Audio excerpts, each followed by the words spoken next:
Debt coverage ratio and statutory debt limit. Well, a debt service coverage ratio, the only test question there is that it goes with a revenue bond.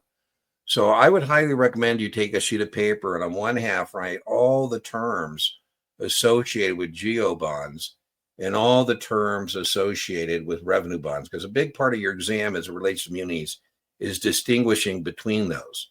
So debt service coverage ratio is about a revenue bond.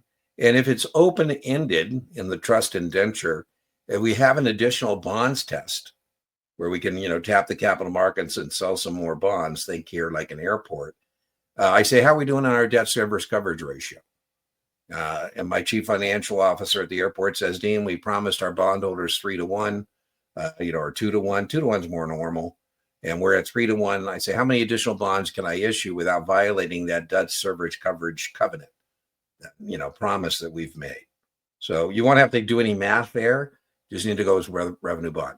Statutory debt limit would be for a geo bond.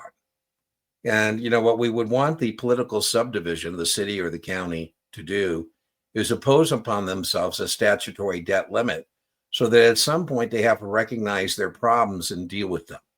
If they don't have a statutory debt limit, well, then they can just continue to issue bonds and, they get into so much hot water, hello bankruptcy, right? It doesn't happen often.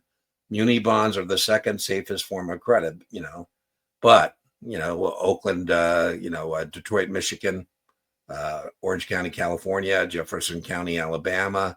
These are political subdivisions that went bankrupt, filed for what we call Chapter 7 or Chapter 9. So that's what the statutory debt limit is about. As a bondholder, you would prefer that they do have a statutory debt limit. Some political subdivisions do, some don't.